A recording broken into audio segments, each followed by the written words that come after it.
Espera, espera.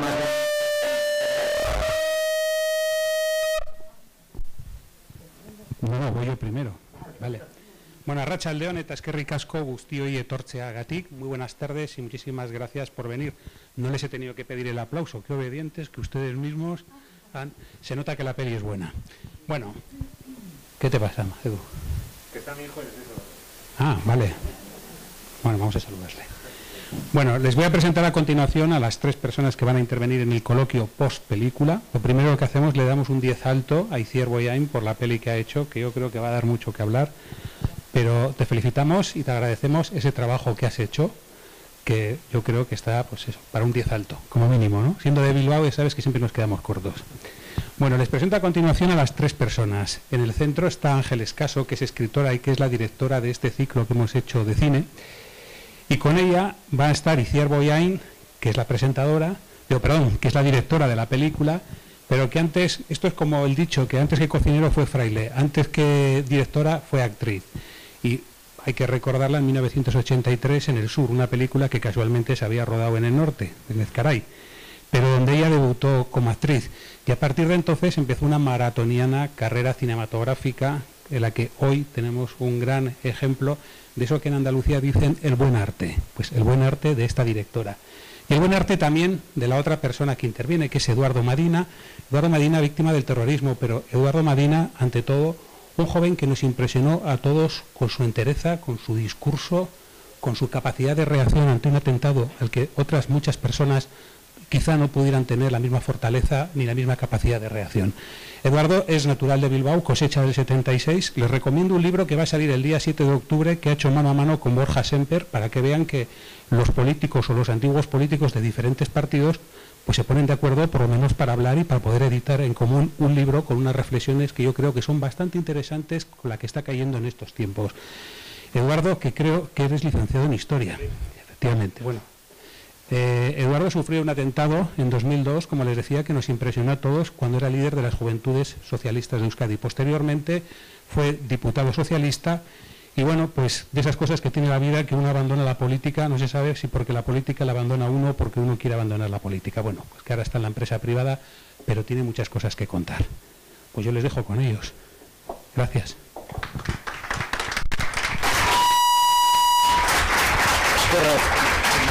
Muchas gracias, Gorka. Buenas tardes. Antes le quité la palabra porque estaba pensando en lo emocionada que tenía que estar Itziar con el aplauso del público. Bueno, ya llevas unos días recibiéndolo y entiendo lo emocionante que es para ti después del trabajo inmenso que significa poner en marcha una película desde la nada, ¿no? Porque realmente es una complejidad asombrosa. Yo creo que no nos damos cuenta los espectadores de cine de todo el inmenso trabajo que hay detrás, el enorme compromiso, ¿no? como creadora, que significa hacer una película, dirigir una película. ¿Hay que apretar? Creo que sí. Hola, ¿me escucháis? Bueno, hacer una película sí, claro, es un esfuerzo humano y económico muy grande. Lo que pasa es que con esta película hay como una dimensión más allá de hacer una película, que es el tema que toca. Y ahí sí que sentía una responsabilidad enorme. También tengo que reconocerlo, miedo de entrar en un tema muy doloroso para muchísima gente, muy delicado.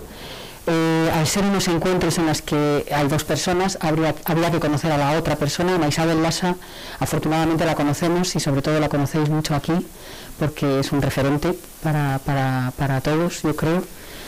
Y luego está esa otra parte que quizá durante mucho tiempo, y no sé si ahora todavía, pues es un cierto tabú, o sea, poner una cara humana a las personas que estaban detrás de las bombas y de los disparos. A mí no me interesan todas las personas que estaban detrás, obviamente me interesan estas 2 porque hacen un ejercicio muy difícil de reconocimiento del daño causado, de la culpabilidad de lo que han hecho, se responsabilizan de ello y se sientan delante de su víctima a decírselo. Entonces esto yo sé que podía generar malestar o que podía...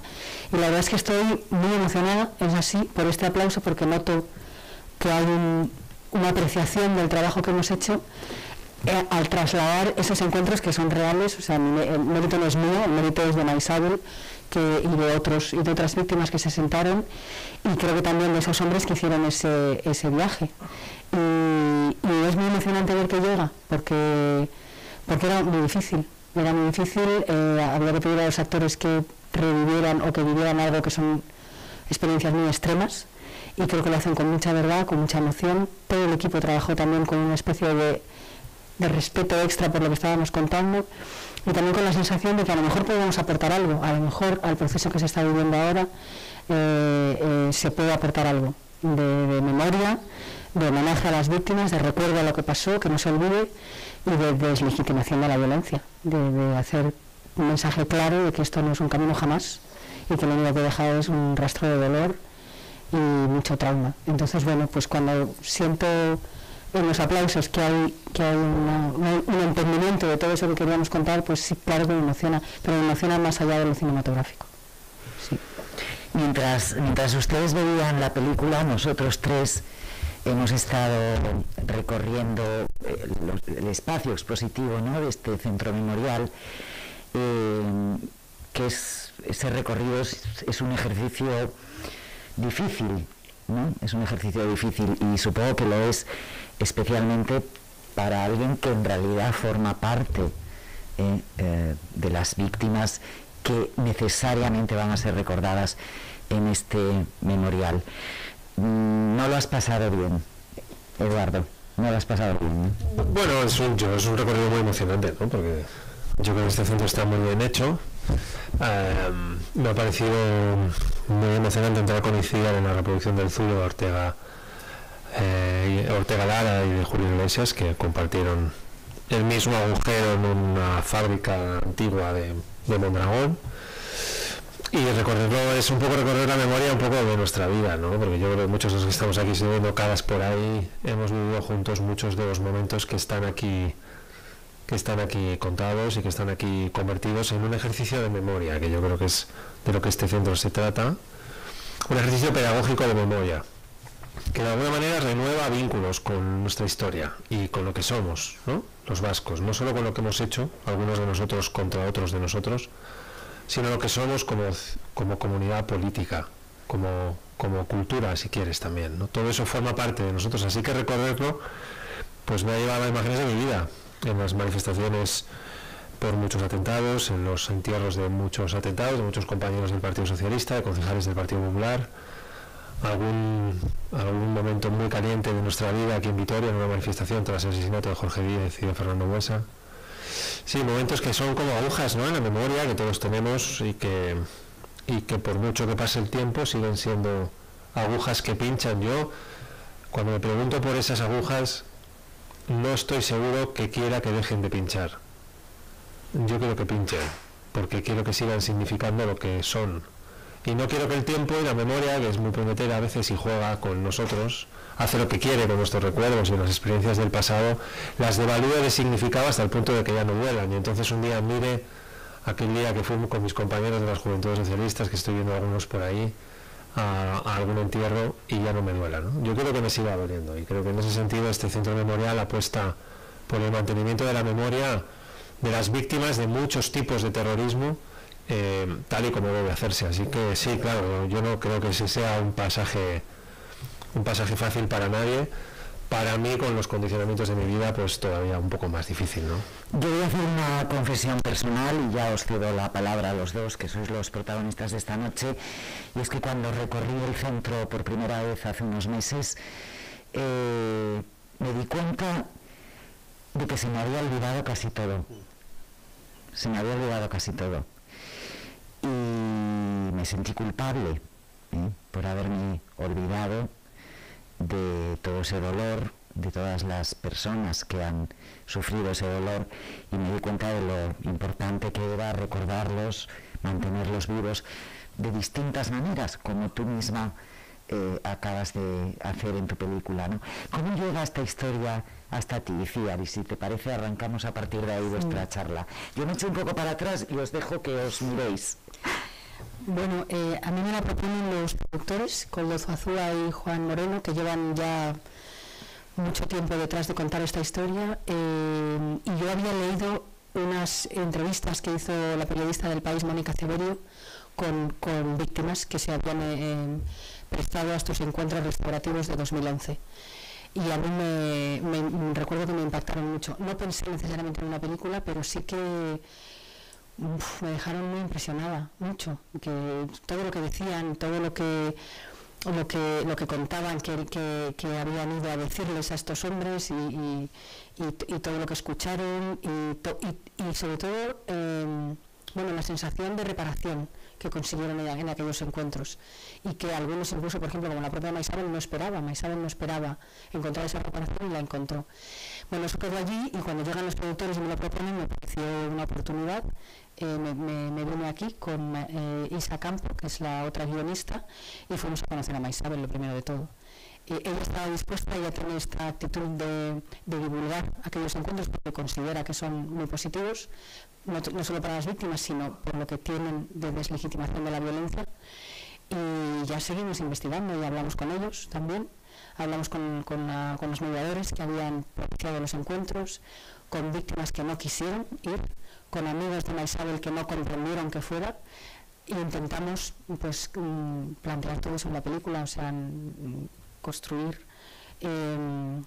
las voces que hubo alrededor de eso y cómo se entendieron, intentando también pensar en un espectador que no sepa lo que pasó, esa gente joven de la que hablamos que no sabe lo que pasó. Hay tanta información que la hemos ido dando, que se entendiera lo suficiente para entender el contexto de estos encuentros, quiénes son estas personas, ¿no? Y luego acercarnos a ellos, que como decía antes, para mí fue un descubrimiento. Me di cuenta de que yo no sabía nada, supongo que tampoco se sabe tanto.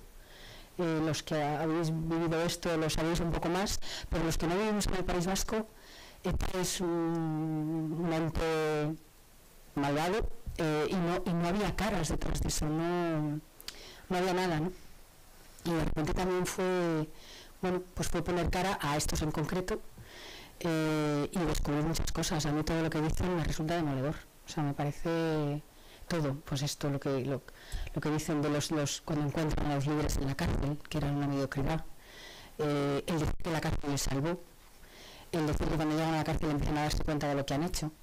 Hay una cosa con la que arrancan ellos diciendo es que ahora veo el dolor que te causé, es decir, hasta qué punto no veían a la víctima no existe. Entonces una cosa que nos contaban también, que lo tenemos un momentito en el piso, están viendo el periódico, es que nos contaron, mirábamos a ver qué sabían de nosotros y hasta qué punto estábamos en riesgo de que hubieran encontrado datos, pero podía estar en la página de al lado la cara de la víctima que cerraban el periódico, o sea, era una anestesia total al dolor, no existían, ¿no? Entonces esto también pensamos, pues esto hay que contarlo en la película, el proceso que siguen para algo que no existe empiece a existir. Y bueno, pues nos ayudaron también la gente, las mediadores, la propia Maisabel, contándonos muchas cosas, otras víctimas, y eso es lo que intentamos contar en la película, eso es lo que intentamos. La deshumanización de las víctimas es algo que está muy estudiado, al menos desde el fenómeno nazi, digamos, ¿no? Y es fundamental para que el perpetrador pueda actuar como actúa y no volverse loco, claro. Me ha impresionado muchísimo, todo el memorial es impresionante, pero hay un pequeño papel en el que alguien da la orden de matar a me parece que es un guardia civil, que le describe su pelo, describe qué costumbres tiene, recoge a los críos a tal hora, vuelve a su casa, antes de volver a su casa va al bar, juega a la tragaperras. O sea, es una descripción tan minuciosa de esa persona. ¿Qué ocurre para que esa persona sea capaz? O sea, a mí me sobrecoge, o sea, Sí, bueno, yo creo que es la gran pregunta en los grandes misterios de la humanidad, ¿no? ¿Qué le pasa al ser humano en el momento en que se enamora de una serie de ideas que las considera superiores al valor de la vida humana? Es decir, que otorga más valor a las ideas que tiene sobre cualquier asunto, en este caso sobre una patria o sobre una nación, sobre un pueblo, una cultura, da igual, que considera que tienen un valor colocado por encima del de la vida humana, ¿no? Esta definición tan buena que tiene Hannah Arendt en los orígenes del totalitarismo, ¿no? Dice, todos tenemos una visión particular de lo que las cosas deben ser, en nuestro caso una visión particular de lo que Euskadi debe ser, nuestra diferencia con ETA está en que nosotros no pretendemos elevar nuestra mirada particular a categoría de total. Ese elevador de lo particular a lo total, mi mirada particular elevada a categoría de total, es el fundamento nuclear del totalitarismo, ¿no? Cuando mis ideas son tan relevantes que no importan las de los demás, hasta el punto además de que ya no importan tampoco las vidas de los demás, mis ideas y punto. Eso tiene algún tipo de misterio, algún magnetismo que para mí siempre fue enormemente misterioso y constituía sin duda uno de los ángulos oscuros de la realidad en la que yo nací. Yo nací en el año 76 aquí en Bilbao, pronto tomé conciencia con el asesinato de un dirigente socialista, Enrique Casas, en San Sebastián, donde me llevó mi padre cuando yo tenía 7 u 8 años. Entré a militar en las Juventudes Socialistas a mediados de los años 90, bajo el fuego de las balas y de las bombas, porque era básicamente una etapa de obsesivos atentados constantes, una persistencia de la violencia en la atmósfera en la que todos nos educamos y en la que todos tratamos de encontrar una ruta de valores humanos. Esto consistía en no tropezarse en inhumanidades, básicamente, y en saber distinguir entre la niebla de las cosas dónde estaban los valores, pues los valores buenos y humanos y los códigos éticos, básicamente dónde habita el bien, para no perdernos en ese hueco por el que se pierde Ivón Etxezarreta, ¿no? Cuando llega a casa y dice, tira toda esta mierda, toda esta es la mierda por la que yo me tropecé, ¿no? ¿Y qué hace todo esto aquí? Le dice a su madre, ¿no? Y le dice, pues lo he dejado porque yo qué sé, quítalo ya, tira los zutaves de ETA, no quiero saber nada, ¿no? Romper de alguna manera. A mí me parece que la curva que describe Luis Tosar, que es la curva de Ivón Etxezarreta, ¿no? Desde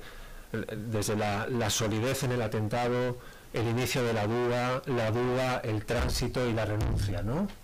Esa curva, para mí, si fuera dirigente político no jubilado y estuviera en activo aquí, sería una obsesión, sería la curva de Ivón Etxezarreta, es la curva que tiene que hacer la izquierda Abertzale en su conjunto en Euskadi, toda la curva de Ivón. Por eso es tan importante que los dirigentes de Bildu la vayan a ver y que sientan cosas y se exploren a sí mismos delante de tu película, porque yo creo que es, bueno, a mí todo me parece que es una maravilla, ¿no? Pero el ejercicio de Luis Tosar a mí me parece un espectáculo porque es creíble en todos y cada una de las graduaciones de la curva. Es creíble matando, es creíble dudando, es creíble en el tránsito y es creíble en la renuncia. Y esos 4 ejes a mí me parece que son, ojalá Euskadi algún día vea a una izquierda Abertzale haciendo el viaje de Luis Tosar en el papel de Ivón Etxezarreta, porque será que lo hemos hecho bien, ¿no? Como lo hace él, creo, en la película. Creo que Ivón, en fin, me voy a decir una frase arriesgada, creo que Ivón sale bien parado de la película. Bueno, porque ha hecho un ejercicio de humanidad. Exacto. Ha hecho un ejercicio de convertirse en persona, de rehumanizarse y de ver el dolor del otro. Es eso, es verte ahí, yo te he hecho daño y lo he hecho mal y soy un monstruo y lo siento. O sea, eso es... ¿Y cómo vive en ese viaje? ¿Cómo lo ves tú en la elaboración de la película, en el papel, en los 4 ángulos, esa curva, cómo la afronta él? Hablando mucho con Ivón Etxezarreta, supongo. No tanto, se vieron una vez. Se vieron una vez y yo me imagino que el guión también ayuda mucho porque el guión está, o sea, hablamos mucho con ellos, con los dos, con Luis Carrasco y con Ivón. Y luego teníamos un libro que escribió Esther Pascual, que coordinó todos los encuentros, muy iluminador, mucho, porque recoge las experiencias de todos. Y ahí yo intentamos, a mí, o sea, me parecía que había cosas fundamentales en la parte de la víctima de Maisabel contar, que también quería decirlo luego, que es esa recuperación de quién era, que me parece alucinante también, que surge de los encuentros, de repente puede volver a ser ella misma, ¿no? Que es muy difícil de expresar y que creo que Blanca también lo consigue. Pero yo desde que leí sobre los encuentros pensé, joder, hay que contar este viaje de este señor. Hay que contarlo porque y bueno, pues pusimos mucho empeño en eso. Quizás hasta tenga más tiempo en la película que Maisabel, el número de secuencias. Le vemos muchas veces pensar, le vemos porque aparte de todo, hay otra cosa que me parece que es difícil de ese viaje y es, bueno, si renuncias a tu identidad de Gudari, heroico, ¿qué eres? Y ahora vive con eso.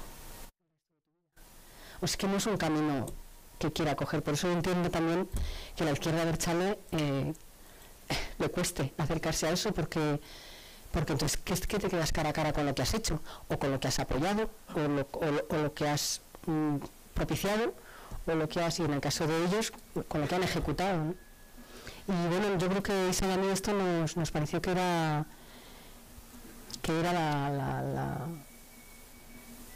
no era la esencia son los encuentros y el ejercicio humano que hacen los dos, pero que eso tenía que estar presente, porque a priori cuando se acercaban los productores y demás, la idea era siempre ver más el lado de la víctima, pero enseguida vimos que es que en el otro lado estás contando la historia de la violencia, ¿no? Y has llegado, perdón, que interrumpo un momento, pero has llegado, hablando tanto con él, tú decías la gran duda, es la duda desde el origen de la humanidad, supongo, ¿no? ¿Por qué algunas personas se comportan de esas maneras, ¿no? Has llegado a entenderle, no a él, las razones que le llevaron hasta ahí, hasta el terror. Es que son como muy simples, ¿no? O sea, bueno, hay una idea idealizada de los, eso lo cuenta Luis Tosar, en el papel de Ivonne, que cuando tienen 14, 15 está en esta idea idealizada de la izquierda, claro, de toda Latinoamérica, de todos los movimientos guerrilleros. Hay una idealización del sandinismo, de todos los movimientos guerrilleros. Y luego, pues es una idea idealizada de una Euskadi socialista e independiente, y no mucho más, es que no hay tanto más, ¿verdad? Y bueno, y de defenderse, y hay una represión, y hay un ataque a la cultura, a mi pueblo, y yo me defiendo, pero yo no sé si hay tampoco una gran elaboración. Bueno, yo creo que en el material humano de ETA durante décadas, desde luego de son ideas sencillas para viajes épicos grandes, ¿no? Vidas pequeñas con sueños grandes, en realidad, que equivocan el canal de acceso y creen que ahí hay una especie de defensa de un pueblo milenario oprimido por dos estados antidemocráticos, que son básicamente Francia y España, en el sentido del espejo en el que se mira a ETA durante tanto tiempo, que es básicamente el ejército de Irlanda del Norte, del IDA, que tiene una atmósfera muy bélica de enfrentamiento entre dos realidades, una milicia guerrillera de izquierdas independentista frente a un Estado opresor básicamente poderoso con ejércitos, etcétera, ¿no? Y esa dualidad en la que opera ETA, en realidad es una narrativa para hacer soportable lo que en realidad en su desnudo es básicamente insoportable. ETA es una tentativa totalitaria de imponer una forma de entender la vida al conjunto de la sociedad vasca, y ya está. No tiene mucho más. Es la pretensión de elevar una mirada particular a categoría de total, matando a todo aquel que no tiene sitio en esa especie de anticiudad vasca por la que tanto mataron. Y ya está, pensaron que tenían el monopolio de definición de lo vasco, pensaron que tenían un proyecto para lo vasco y que aquí había que vivir y que morir como ellos decían. Y lo envolvieron en palabras más accesibles, un poco más magnéticas, con una erótica algo más amable, porque claro, esta otra descripción sobre la realidad de las cosas es más dura, ¿no? Y verte dentro de eso es más dura.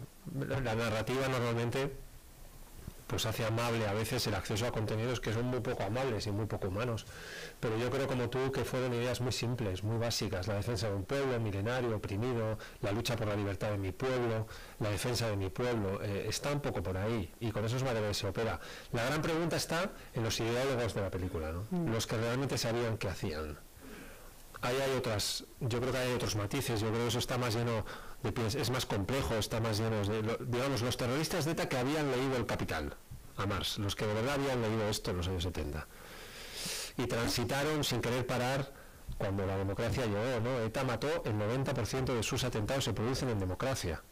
Tiene que esforzarse mucho más en la configuración de un enemigo, porque el franquismo pues básicamente era relativamente fácil verlo, ¿no? Una dictadura que además mataba, asesinaba, fusilaba hasta los últimos años 70, ¿no? Chiki y Otaegui fueron muy relevantes desde el punto de vista de la configuración cultural de una generación que con 20 años llegó al tránsito del 78 con los conceptos bastante mezclados, ¿no? Lo describe muy bien Raimon Saizar Vitoria en Los pasos incontables. Para mí esa es la gran novela vasca de la última, no sé, del último medio siglo, Los pasos incontables, ¿no? El tránsito cultural de una generación euskaldun que en los 70 es antifranquista y transita con una relación con la violencia, en mi opinión, incorrecta, no sé decirlo mejor, ¿no? Y que es la que argumenta lo que antes hablábamos Ángeles y yo, ¿no?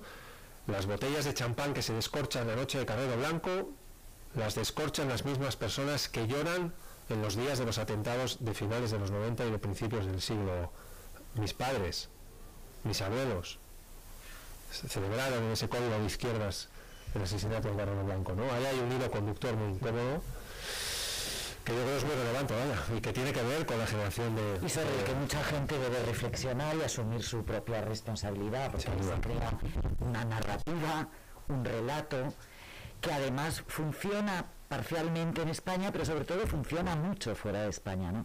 Yo he discutido con amigos franceses en los años 90, principios del siglo XXI, sobre ETA, y todavía seguían defendiendo, ¿no? Y todavía hoy se ve como Liras, todavía se ve, claro. Sí.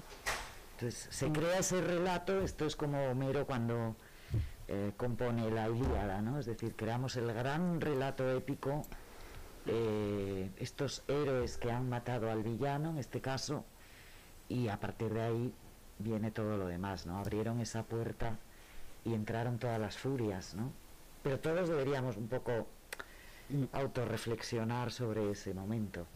Bueno, yo creo que la película capta exactamente la fotografía de esa generación, es la generación de Luis, de Ivonne Etxezarreta, son esa gente con esas edades, la que muy jóvenes llegan a una ETA recién aparecida, a una democracia con la que no sabe muy bien qué hacer, y decide subrayar la existencia de un enemigo matando mucho más, ¿no? En el año 1980 ETA mata 100 personas. 100 personas, hay que imaginar lo que significa eso, es una persona, un asesinato básicamente a cada 3 días, ¿no? Una persistencia atmosférica de la violencia constante. Había días de 6 asesinatos en 6 ciudades distintas. ETA alcanzó una eficiencia un poco militar en los primeros años 80, cuando Ángeles tiene razón, ¿no? Francia, por ejemplo, no quería oír hablar de que esto era terrorismo hasta bien entrados los años 80, ¿no? Eran, bueno, luchadores antifranquistas con una aureola republicana, guerrillera, muy incómoda para Mitterrand. El romanticismo de la violencia que existe. Sí, Mitterrand no sabía muy bien qué hacer con ellos. Los militantes del Partido Socialista Francés y el Partido Comunista Francés, pues no saben muy bien qué hacer con ellos. Ahora un grupo de jóvenes socialistas que han llegado al gobierno nos dicen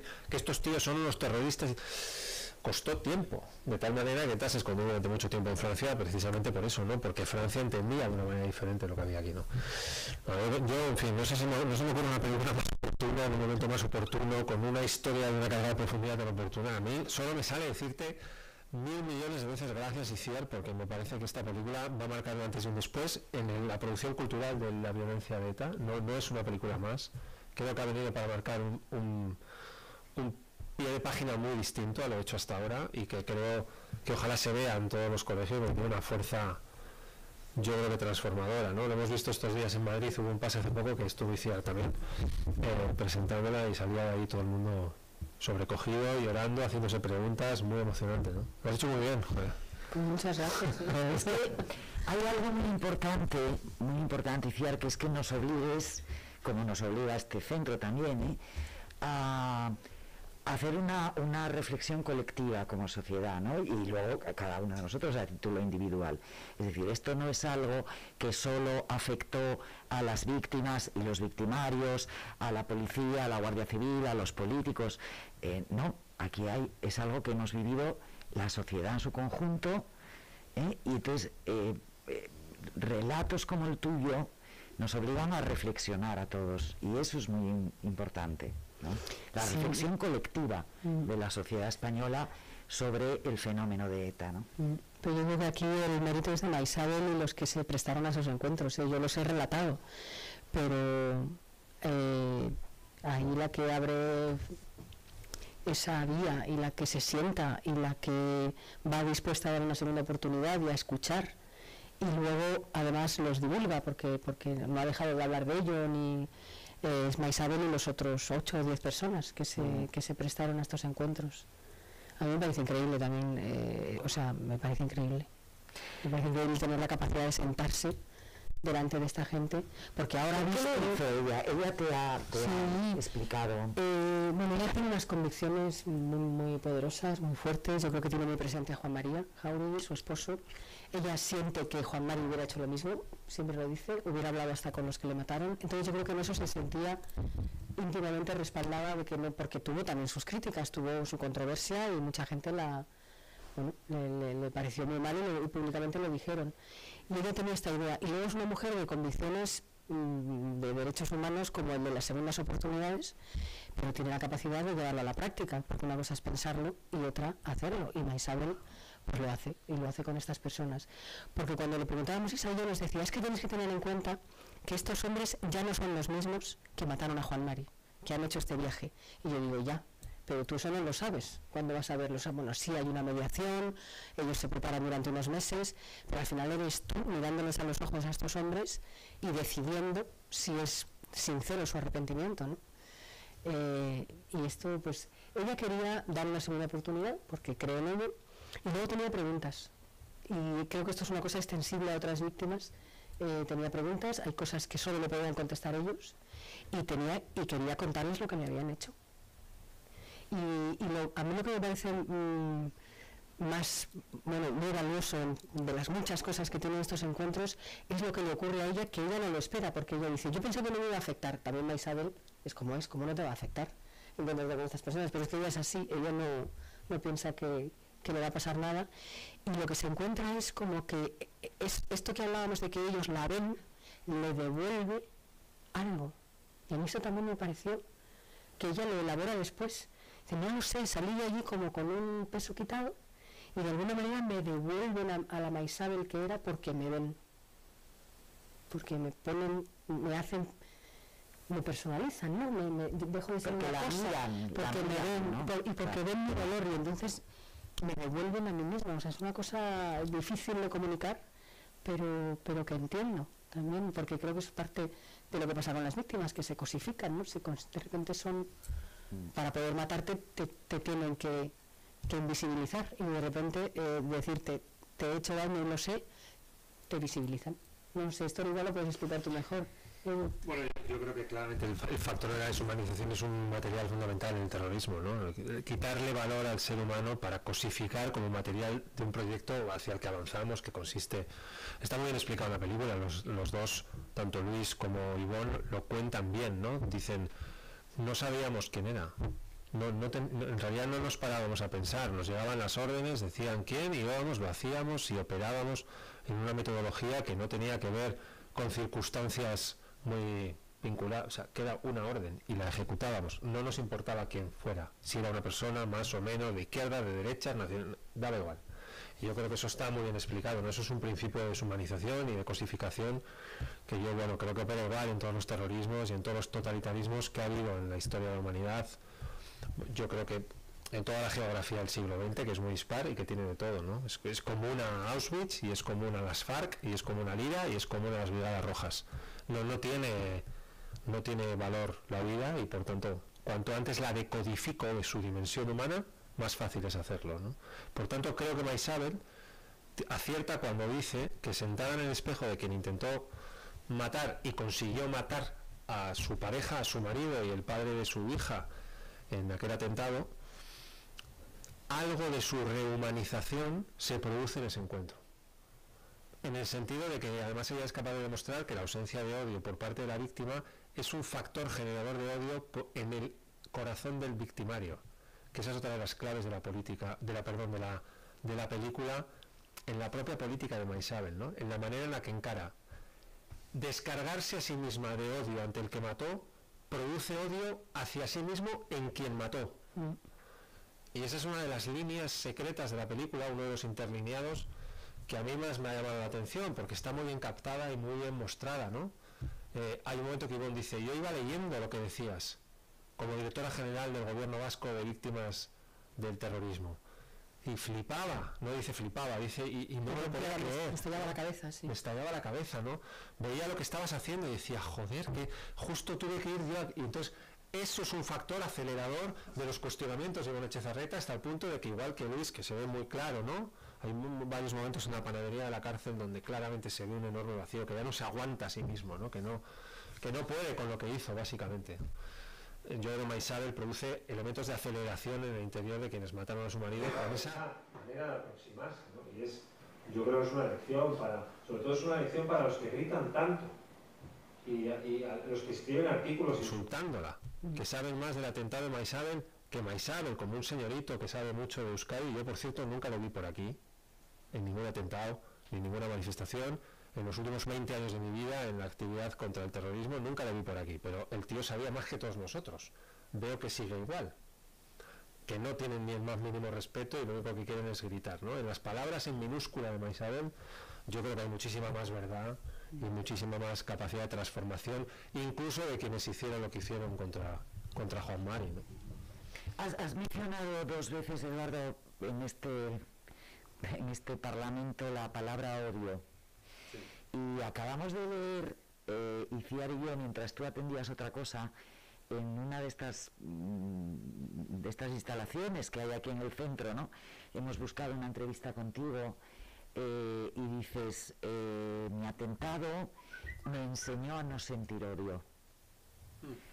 Porque claro, ¿eso está ahí? Sí, lo hemos visto, tú estabas no sé dónde. El odio es una de las claves, ¿no?, de la imposición del terror, pero ¿cómo cortamos esa espiral de odio? Que es lo que hace Maisabel justamente. ¿Cómo cortamos esa espiral de odio? Porque si la espiral de odio sigue creciendo, no hay nunca soluciones, ¿no? Bueno, es la misma pregunta que yo creo que se hizo Maisabel, respondida con más torpeza por mi parte que ella, pero en la línea, ¿no? Yo traté de compartir con mi generación de la organización política a la que pertenecí, con todos, y a Yolanda y a Edu. Edu además es el director de la Fundación Fernando Buesa y de esto sabe ya mucho más que yo, pero intenté compartir con ellos que aquello que me había pasado a mí en febrero del año 2002 sirviera como material educativo para una generación contra el fascismo. No sé decirlo mejor. Y que ese material no podía ser a través de un vínculo de odio. Que lo que me había pasado y lo que nos estaba pasando, que nos estaba escoltando a todos, que el miedo nos ocupaba ya la vida, que habíamos asistido a muchos funerales, que encima muchos vieron que a un compañero suyo de la Dirección de las Juventudes Socialistas de Euskadi le pusieron una bomba debajo del coche, que todo aquello sirviera para contribuir a descargarlo. Y básicamente es porque algo así me pasó a mí interiormente, no supe odiar. He intentado encontrar palabras mejores que estas, pero no sé decirlo tampoco mejor, no supe hacerlo, no supe sentir odio. Traté de encontrar en aquello un aprendizaje para hacer de mi vida algo mejor, ¿no? Y supe muy rápido, fue una cuestión de días, que con el odio es muy difícil vivir bien. Tener una vida sana, proyectar nada, construir nada personalmente, vitalmente, políticamente, no hay nada bueno alrededor de eso, ¿no?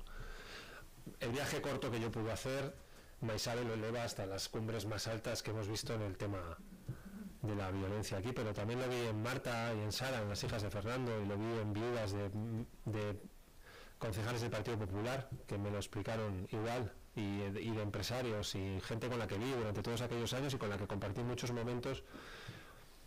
El odio estaba del lado de ETA, jugaba en el otro lado.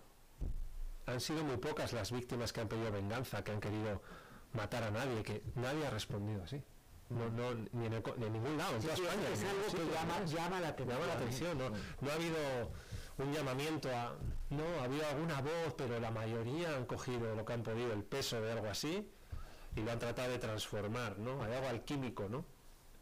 Convertir esa mierda en algo válido para tu vida tiene una cierta una metodología un poco alquímica, ¿no? Lo malo en lo bueno, el plomo en oro, algo. Bueno, intentamos hacer con aquello, la generación con la que yo compartí todo aquello, pues algo bueno, ¿no? No sé si sirvió, porque estamos ya todos fuera de la política de esto. Para muchos no serviría, no sé, Yolanda se ríe por ahí.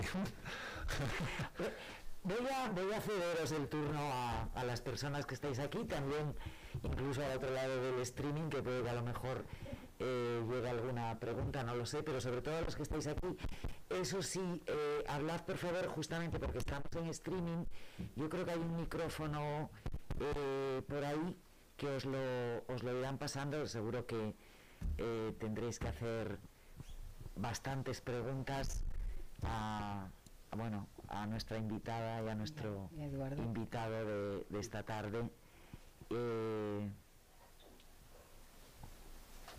La hago yo mientras te hago yo una ti. Sí. Mientras tanto, ¿no? ¿Cómo se han sentido Blanca y Luis después de terminar esta película, de haberse visto y haber visto todo lo que está pasando alrededor, ¿no? Bueno, el rodaje ya fue, yo creo que impactante para todos, porque o sea, teníamos la responsabilidad que pesaba de contar esta historia sobre personas reales, pero esto también nos ofrecía poder hablar con ellas. Y esto lo han dicho mucho Blanca y Luis, o sea, para un actor poder acercarse a la persona de su personaje, esto es muy raro. Y los dos se acercaron, los dos con muchos nervios, cada uno por sus motivos. Y creo que para los dos ha sido una experiencia, bueno, yo creo que intentar interiorizar por lo que viven estos personajes es muy difícil.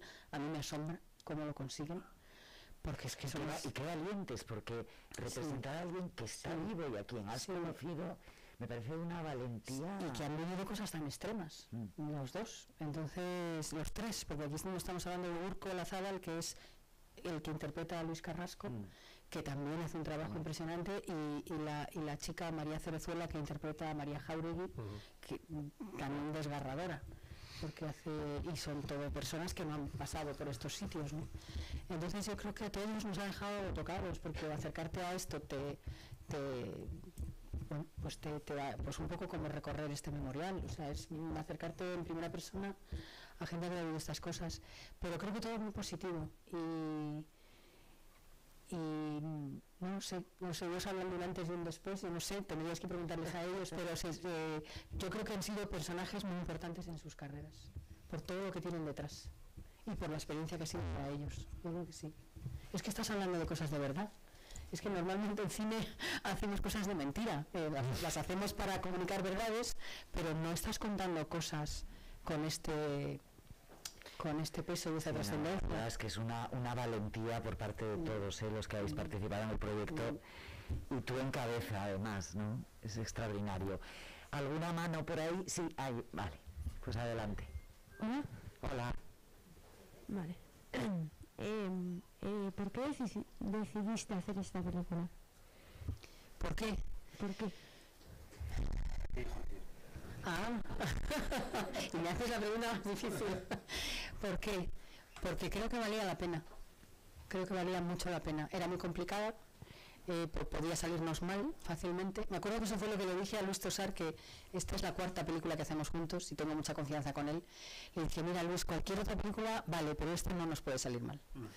Porque creo que vale mucho la pena hablar de esto.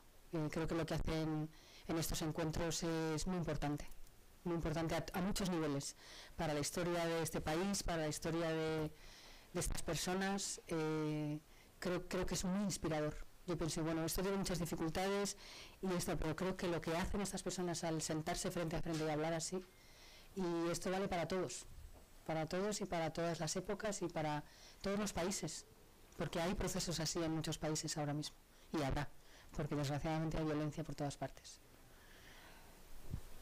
¿A ti te ha inspirado? Sí. Muchas gracias. ¿No queréis aprovechar para hacerles alguna pregunta? Sí, aquí... perdona, te vamos a dar el micrófono porque si no, no nos oyen al otro lado de la cámara. ¿No? ¿Se oyen? ¿Sí? Sí. A ver, yo no noto igual. ¿Pero se me oye? Sí. Bueno, pues nada, decir que la película me ha parecido extraordinaria, muy valiente y, bueno, me ha parecido súper reparadora, de verdad, porque ver el punto de vista de la otra parte, de la que nunca hemos conocido, que muchas veces, como decía Eduardo, ¿no? Que te imaginas qué piensan esta gente, hasta dónde pueden llegar para hacer esto, o sea, ¿qué es lo que tienen en la cabeza? Que es imposible ponerse en la cabeza de esa gente, ¿no? Y bueno, todo lo que te diga es poco. Y luego le preguntaría a Eduardo, ¿por qué aquí en Euskadi el terrorismo y no en Extremadura, no en Valencia, no en Galicia? ¿Por qué? ¿Qué pregunta, Yo soy asturiana, no soy vasca, pero bueno, la pregunta es tremenda. Igual hace falta otra película. Hace falta muchas para hablar de todo esto, yo creo. Bueno, es una grandísima pregunta. Es la gran pregunta de los historiadores y de los politólogos, porque aquí de los antropólogos. ¿Sí? Bueno, ETA nace en el año 1959 como una agente joven de las juventudes del Partido Nacionalista Vasco, que deciden vincularse un poco al clima de los 60 de la época. Es una etapa de surgimiento de guerrillas revolucionarias de base nacionalista y marxista en toda Europa, Francia, Alemania, Italia y Reino Unido, ¿no? La Baader-Meinhof, Acción Directa, las Brigadas Rojas y el IRA. Y el clima de la época, muy vinculado a Argel y a los procesos revolucionarios de Argel, pues pasa también por aquí. La cosa coge cuerpo y yo creo que para cuando llegan los dirigentes de ETA político-militar y tras el golpe de Estado de Carrero Blanco, ¿cómo se llamaba? El del tiro, coño. Tejero. De Carrero, de Tejero, se dan cuenta que ha llegado la hora de no poner en riesgo la democracia. Otro grupo muy grande decide continuar con las armas, ¿no? Y matando. Así que no tengo claro el porqué de la persistencia de la violencia durante tanto tiempo, porque para mí es un misterio. Todos los procesos nacidos en los 60 mueren pronto en Europa, menos ETA, que llega hasta 2011 porque el proceso de paz culmina con eso, porque tenían 200 o 300 militantes de ETA dispuestos a seguir matando a menor intensidad, con más dificultades, seguramente con menos capacidad para hacer daño que en otras épocas, que están todas muy bien expresadas aquí, pero se podría haber metido en la historia hasta 2021. A menor intensidad, con más dificultades, pero tenían 200 o 300 de arsenales de sobra. ETA se rearma hasta arriba con el proceso de paz. Irlanda del Norte compra todo lo que le sobra al IRA y tiene armamento para aburrir en los primeros 20 años del siglo, ¿no? Yo no sé por qué. Hay antropólogos que piensan que hay un vínculo especial de lo vasco. Yo no me creo nada de eso, ¿no? No creo que seamos un pueblo más violento que otros ni una sociedad más violenta. No me creo nada de eso. Yo creo que es un grupo de gente y luego otros muchos que nunca vieron nada, que siempre miraron para otro lado. Para mí esa es una de las zonas. Me he preguntado muchas veces si se puede hacer un museo sobre el silencio, ¿no? Una galería de la indiferencia, porque fue muy importante para la perduración en el tiempo, ¿no? Gente que nunca vio nada, que miró para otro lado, que no sentía que aquello iba con ellos, que algo habrá hecho, que a ellos nunca les tocaría, que esto ETA era para otros, ¿no? Y entre tanto silencio, hasta el lentísimo despertar en la sociedad vasca, pues nos metimos en el año 2011, 10 años después del 11 de septiembre, 7 años después del 11M en Madrid. Es un misterio, al menos para mí. Hombre, yo creo que la explicación antropológica de que la sociedad vasca cultive más la violencia, es que además es aterradora, realmente, ¿no? Supongo que coincidió con una serie de circunstancias que facilitaron, como tú dices, que un movimiento que podía haber sido un movimiento de arranque de una serie de jóvenes tal, que coincide en el tiempo con otros que van muriendo por lo que sea, una serie de circunstancias que los van encaminando hasta donde llegaron, ¿no? Pero no, me dolería, y digo, no soy vasca, pero me dolería creer que el pueblo vasco tenga algo que ver en eso, realmente, ¿no? El silencio, la indiferencia, el mirar hacia otro lado, es algo que también está tan estudiado y tan denunciado, ¿no? En los procesos históricos más ligados a la violencia y al horror, ¿no? Y el odio también, ¿no? El odio estaba muy plantado, ¿no? Muy plantado. Eso alimentaba también mucha violencia todo el rato. Sí, es indudable, ¿no? Yo creo que es la clave de la sujeción de la ideología de ETA, ¿no? Sí. Es el odio a... Sí, es odio rodeado de silencio, perdurando en el tiempo y así aguantó tanto tiempo, ¿no? 50 años, se dice pronto, 5 décadas, son muchas décadas, ¿no? Da para muchas malas noticias y para mucha gente afectada, ¿no? Se incuba una determinada cultura que arraiga en nuestra relación con la violencia, ¿no? De tal manera que se hacían chistes sobre personas asesinadas, que se evaluaba la vida humana, que los valores humanos perdían valor durante mucho tiempo en Euskadi. Perdían valor, ¿no?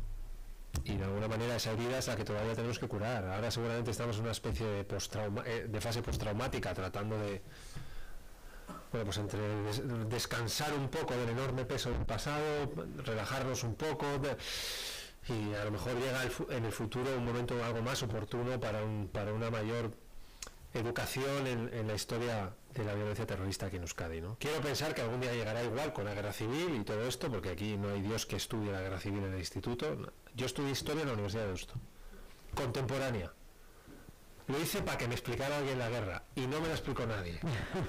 Claro, es que ¿qué pasa con la guerra? Nunca se llega, ¿no? Que aquí puede pasar un poco... Nunca se llega, siempre está al final del libro, nunca da tiempo. Yo también estudio historia y puedo contar la misma experiencia, nunca se llega. Lo comentábamos antes, todo lo que hemos aprendido lo hemos aprendido por nuestra cuenta, ¿no? De forma autodidacta. Desde fuera, desde los que no somos vascos, siempre nos sorprendió, os lo pregunto a los dos, pero bueno, sobre todo a Eduardo que lo vive aquí, nos sorprendían determinados apoyos que nos resultaban inesperados, ¿no? Por ejemplo, de sectores de la Iglesia, de sectores de algunos partidos políticos, pienso en el PNV, por ejemplo, que de repente desde fuera te quedabas como, ¿pero qué pasa? ¿No? ¿Qué pasa en el País Vasco? ¿No?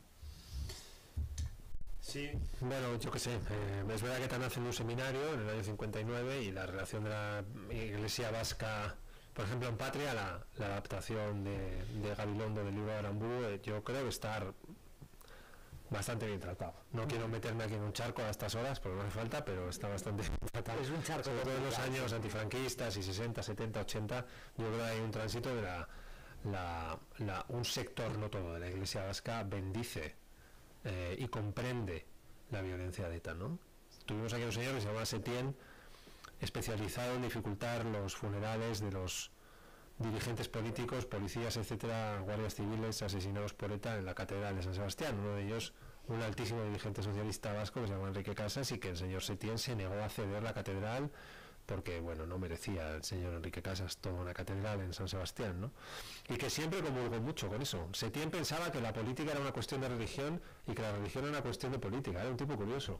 Lo tenía todo en la cabeza, tenía mucha cultura pero muy desordenada. Y entre medias la violencia. Sí, claro. Cuando tú crees que la política es religión y que la religión es política, tienes que revisar, tienes que parar un momento y decir, a ver, tengo muchas cosas en la cabeza, sí, pero están todas mal puestas. La religión es religión y la política es política, no es lo contrario, ¿no? Entonces tenía una relación un tanto mezclada. De eso se vio mucho, yo creo que, en fin, tiene un peliculón. La Iglesia vasca en su relación con la violencia está en Patria maravillosamente. Muy bien hecho, sí. Muy bien hecho, ¿eh? Misterios, Ángeles. Hay muchos, Hay muchos misterios. Bueno, pasará tiempo y se acabarán explicando casi todo, seguramente, pero hace falta mucho tiempo que los... Había mucho mundo al revés. A mí eso me pasó leyendo Patria. Mucho mundo al revés. O sea, la víctima de repente era la pestada, el cura bendecida, era como, pero un momento, decir que no, decir que es de la otra manera, ¿no? Sí. Pero es curioso porque al mismo tiempo este es un país que desde fuera os admiramos, ¿no? De gente, como siempre se ha dicho, parece un tópico, pero es verdad, de gente trabajadora, emprendedora, con mucha fuerza, con una especie como de nobleza, ¿no? Esa ha sido mi experiencia, por ejemplo, rodando. Más humilde. Todo el equipo técnico de la película es vasco, la mayor parte del elenco, quitándolos Blanca y Luis, son vascos. Una maravilla de la forma que tienen de trabajar, de entregarse, ¿verdad? sin protagonismos absurdos, sí. Todo el mundo del mismo nivel, todo el mundo arrimando el hombro, mucho respeto por todo. Sí. Claro, entonces es curioso porque hay como esa mezcla, por un lado eso y por otro lado esto que tú dices de muchas cosas al revés. Muchas cosas al revés. Creo que había alguien por ahí detrás que quiere preguntaros. Enhorabuena, Iciar, por la peli. Es cojonuda, nos ha gustado mucho, te conocemos su trayectoria. Y yo quería preguntarle, ha empezado Edu la conferencia diciendo que ojalá la izquierda Berchale vea Baisabel. ¿Confías en que la vea y que cambie el relato? Yo creo que la está viendo, aunque no lo cuenten, ¿no? Bueno, hubo un pase, yo no sé si se puede decir, supongo que sí. Antes del festival hubo un pase, el productor, uno de ellos que es de aquí, se lo está tomando también como un trabajo, el hecho de que esto trascienda más allá del mundo cinematográfico. Y hubo una proyección en Tabacalera, en Donosti, con todos los representantes políticos del panorama vasco, desde el portavoz del PP hasta Sortu. Estaban todos y estaba muy nervioso él pensando que, no sé, que quizá hay una parte de ese público que se iría, no se fue nadie y luego se quedaron todos hablando en corros. No sé lo que dirían, pero se quedaron. Y luego ha habido de repente una entrevista que ha hecho Gara a Maisabel, es la primera en la historia de Gara, que entrevistan a la víctima. Hay algo ahí, no lo sé, que están hablando, que están diciendo, pero la están viendo. La están viendo. Y está viendo consignas de ir a verla. Sí. Ojalá que remueva y que... Y ellos la han visto. ¿La han visto? ¿Te han dicho algo? ¿Ha sabido algo? La ha visto Luis Carrasco, porque a los 4 protagonistas, Coldo, el productor, les quiso enseñar la película cuando todavía no estaba ni acabada, para que fueran los primeros, y luego ya se empezó a enseñar. Y Luis Carrasco sí la ha visto. Y no es un hombre de muchas palabras, como se puede ver en la película, pero le llegó mucho. Y además, hay una cosa que, o sea, para ellos, que yo quiero decir, porque han sido muy generosos, para ellos remover todo esto es muy doloroso, no tiene ninguna gracia volver a ese pasado ni nada. Y han estado siempre dispuestos y tienen un sentido de contribuir. Igual que es parte, creo, de la justicia restaurativa, es aportar algo a la sociedad, a la que también has hecho daño, no solamente a la víctima con la que te encuentras, sino llegar un poco más lejos. Y esto lo entendieron así. Y entonces, y a Luis no habló mucho, pero me dijo Coldo que decía muchas veces, es una buena película, es importante, es una buena película. Y Iván quiere verla tranquilo en el cine, quiere ir un día anónimamente y verla. Sabe mucho, ha leído el guión, yo le he contado muchas cosas, yo le he llamado durante el rodaje porque necesitaba información tan práctica como qué suena en una cárcel, porque Nanclares, donde rodamos, está cerrada. Y él estuvo siempre ahí y sabe mucho y quiere verla, claro. Pero vamos, no pusieron nunca condiciones, ninguno de ellos. O sea, han sido todos, empezando por Maisabel, que se abre un canal en la película, nos cuenta todo, su hija, han sido todos muy generosos. Y Maisabel y María también la han visto, ha sido muy bonito, la han visto en el Cursal, la han visto en el ordenador, la han visto en el Cursal, y creo que el pase más bonito y más importante para ellas la han visto en Legorreta, con su gente, con la gente que tú estabas también, sí, en el pueblo, sí, con la gente que estaba con ella y la que no estaba también, estaban todos ahí en la sala. Y yo creo que eso fue... Y hoy están en Tolosa, viéndola, también con los compañeros de allí. La verdad es que la has liado muy gorda, Es impresionante. Bueno, yo contribuir a que esos encuentros, que creo que contienen, como dice Eduardo, muchas cosas de las que hablar importantes, contribuir, y además la haces una vez y ya no hay que volverla a hacer, porque Maisabel ha ido a muchos coloquios y a muchas entrevistas, pero ahora ya está ahí, y ahora ya que trabaje la película, o sea, se puede ver en colegios, se puede ver en universidades, se puede ver en donde sea, y arrancar un debate, o sea, es estupendo. Y te pregunto, Edu, se me acaba de ir de la cabeza la pregunta que te iba a hacer. Bueno, pues sí. Haré otra porque ahora mismo, ya saben ustedes, una cosa importantísima, pero se me acaba de ir de la cabeza. Hablabas al principio de lo difícil que es el después para los asesinos, vamos a llamarlos por su nombre, ¿no?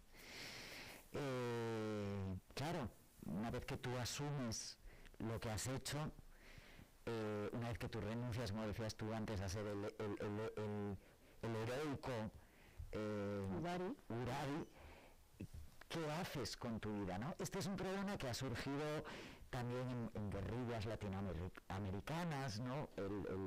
La transformación del guerrillero o la guerrillera, que hay muchas mujeres en esos procesos, en un personaje con una vida normal, entre comillas, en la sociedad civil, ¿no?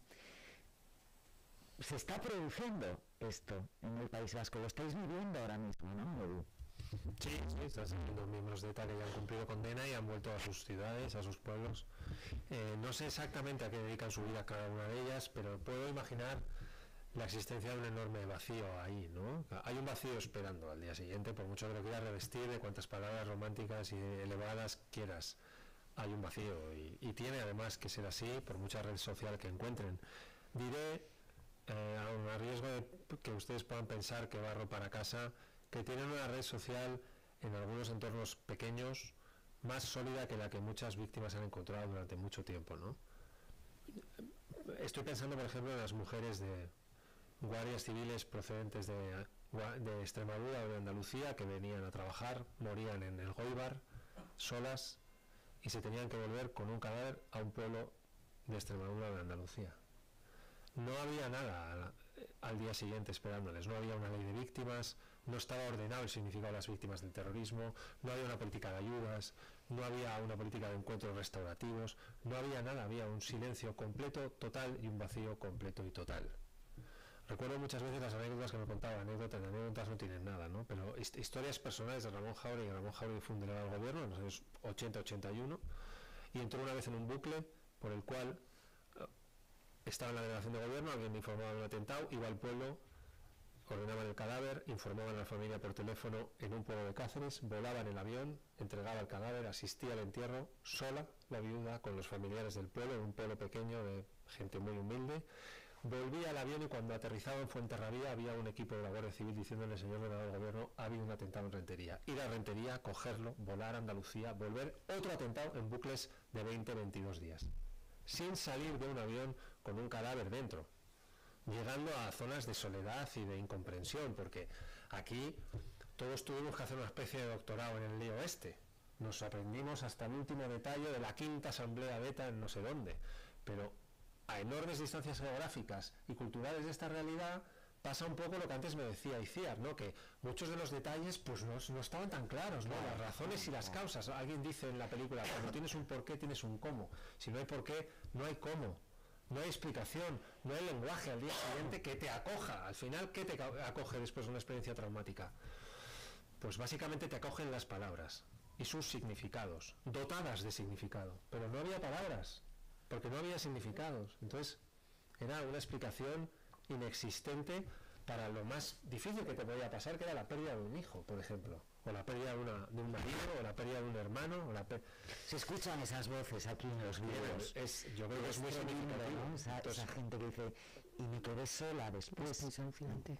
Sí, esa soledad. Hay un ángulo muerto en toda esta historia que en mi opinión es muy muy relevante, porque es ese día siguiente, ¿no? Es siempre tan complicado. Yo qué sé, era una mierda todo, en realidad. Ha mejorado mucho, ¿eh? Desde el año 2011 esto ha cambiado mucho. A mejor.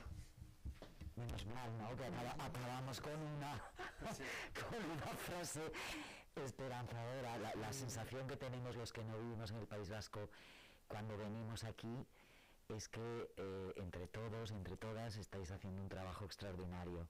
Yo os lo digo como ciudadana española, que vengo mucho al País Vasco, normalmente por razones de trabajo, y siempre me quedo impresionado con lo que tú decías antes, ¿no? Es un placer, sí. Lo que encuentro aquí, ¿no? La seriedad, el respeto, y una especie como de sensación de buena vida. ¿Entendéis lo que quiero decir, no? Que no la encontraba hace 20 años, desde luego. O sea que en ese sentido yo os felicito a las vascas y los vascos por ese trabajo que estáis haciendo, colectivo, ¿no? Te cedo el último turno de palabra. No hay nadie que... Mira, una ultimísima pregunta. Perdón, hay otra y detrás luego, pues ya después tú. Buenas tardes. Bueno, lo primero felicitarte, porque creo que, como siempre, cada vez que tocas un tema... ¿No se oye? Perdón, ¿no se oye? Te oíamos lejos. Buenas tardes, aquí he estado en otras salas. Lo primero felicitarte, Iciar, porque...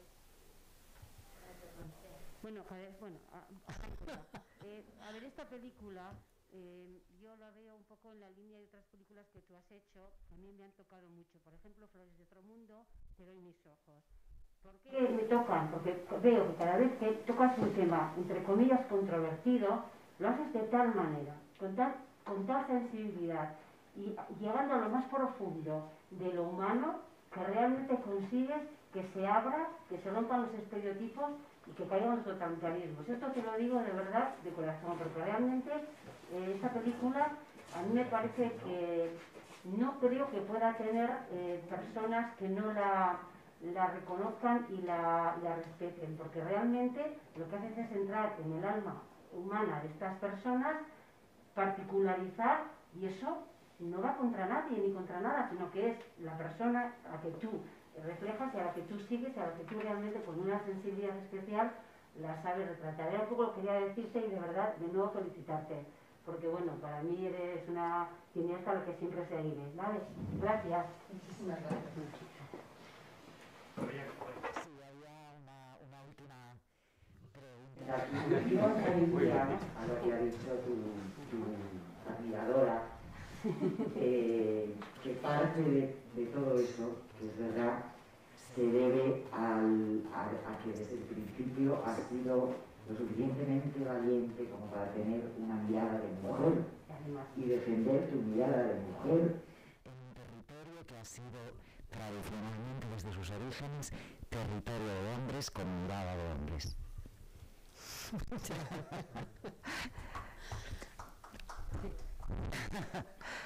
Pregunto, ¿hasta qué punto esta película nota un poco a esa gran parte de asesinos que no se han arrepentido y que todavía siguen con las bienvenidas y con todas las fiestas? Yo no creo que tape, yo creo que los evidencie. Porque vemos a unos muy pocos, que son estos dos, en el caso concreto de la película, que lo hacen. Pero a mí lo que me deja la pregunta es, ¿y los demás? Sí. Yo desde luego lo estoy diciendo en todas las entrevistas y creo que en la película queda claro que esto no es representativo, lo dice hasta la hija. Estos no representan a nadie. O sea, nunca se pretende que esta sea, porque es que no lo es en absoluto.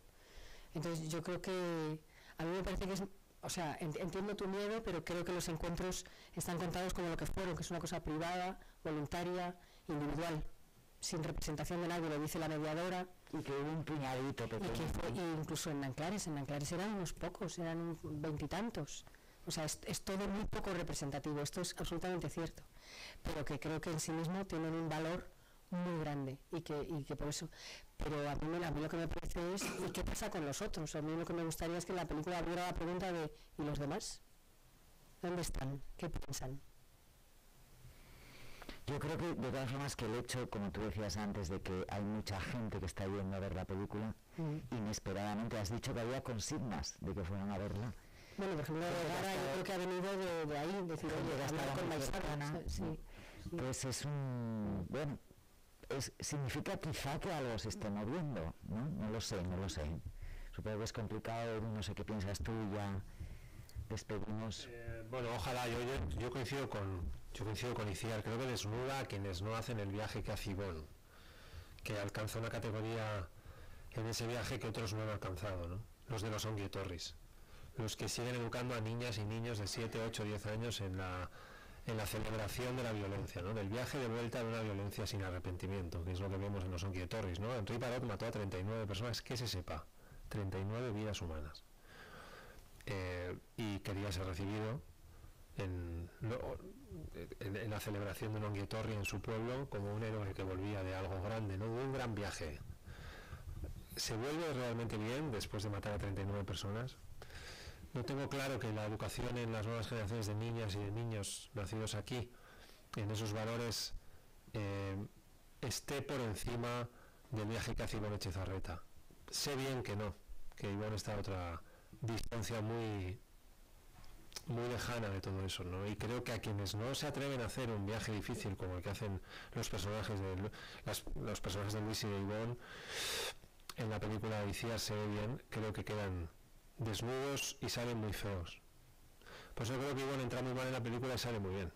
Entra mal y sale bien, ¿no? Y quienes siguen todavía en la reivindicación del atentado o de los atentados siguen siendo ese primer Ivonne que vemos en la película, no vemos el segundo, el de la duda, ni el del tránsito, ni el de la renuncia, ¿no? Yo creo que eso, ojalá algún día, decía antes, que la izquierda Berchale lo haga en el sentido completo del término, ¿no? No es tan difícil, es que algún día declare que rompe por completo con el pasado de la violencia de ETA, solemnemente, por boca de sus portavoces, que además anuncie que incorpora el dolor de las víctimas a su proyecto de país, es decir, que no dejarán de pensar Euskadi sin pensar dentro de ella en el dolor de las víctimas. Euskadi se puede pensar con ello dentro y con ello fuera. Yo lo pienso con ello dentro. Lo pienso incluso con el dolor de las víctimas de los GAL y de otros terrorismos. Y ellos piensan Euskadi sin el dolor de las víctimas de ETA dentro, ¿no? Y Ivonne Etxezarreta empieza a pensar su vida con el dolor de Maisabel dentro. Al principio pensaba su vida sin el dolor de Maisabel. después lo incorpora a su propia vida, y ese es el gran viaje que hace en la película que Itziar dirige. Ojalá la izquierda Abertzale lo haga, ojalá rompa de alguna manera una ruptura completa y total con el pasado de la violencia de ETA e incorpore el dolor de las víctimas a su proyecto para lo vasco, sea este el que sea, porque tienen derecho a defenderlo en democracia, pero que incorporen todo lo que ha sufrido dentro gracias a la violencia de ETA, ¿no? Ese es el día en que esto cambiará de alguna manera. A mí me parece que la iniciativa de Itziar Bollaín, sin pelotear demasiado, hiperacelera la atmósfera cultural, que hoy en día es muy importante en la percepción que tenemos de la realidad. El cine y las series hacen mucho más que los libros, nos guste o no, y es así. Pues yo creo que hiperacelera eso. Para mí es una bendición que haya hecho esto, que ha venido un día y ha dicho, coño, me voy a meter en este charco, que supongo que cuando te metes no sabes cómo vas a salir de una de estas cosas. Pueden salir por cualquier lado, ¿no? Sí, sí. No sé si eras consciente de que esto iba a ser tan gordo y fiar. Hay días que tenía intuiciones y decía, no, mejor no me asusto. No pensarlo mucho, ¿verdad? Mejor no lo pienso, sigo. Sí, había días que me asustaba un poco, sí. Sobre todo cuando hacíamos el guión y nos quedábamos solas con el guión, bien. Pero cuando volvías aquí, volvías a hablar con la gente y volvías a ver todo el magma que había ahí debajo, decíamos, madre mía, sí. Magma que, claro, vosotras, bueno, tú con esta película has vuelto... Claro, vuelves a tocar, vuelves a remover, vuelves a... Pero también ha sido bonito esto que dices tú de que este es otro País Vasco también. Ha sido bonito también, de repente oyes a la gente hablar. Yo recuerdo venir aquí y era silencio, pero silencio o eufemismos. Todo eran maneras de no decir. Y yo veo a la gente ahora, y sobre todo la gente del equipo, yo era de las mayores, o sea que la gente del equipo tenía de 40 para abajo, con otro lenguaje incluso. Todavía quedan cosas, todavía había quien bajaba un poco el tono, pero mucho menos. Y además hay ganas de hablarlo. Sí, y eso de repente... Y aquí está justamente este lugar de encuentro para que se pueda hablar y para que puedan hablar las personas que han vivido todo esto de una manera, de la otra, en un lado, en el otro, y tienen ganas de hablar sobre ello. Para mí ha sido un placer comisariar los encuentros de narrativas en torno al terrorismo que hemos realizado estos últimos meses, y bueno, seguirá habiendo, por supuesto, muchas citas interesantes en este centro memorial. Muchísimas gracias, Eduardo. Muchísimas gracias, Itziar. Y que Maixabel tenga larga vida. Maixabel, la de verdad, y Maixabel, tu película.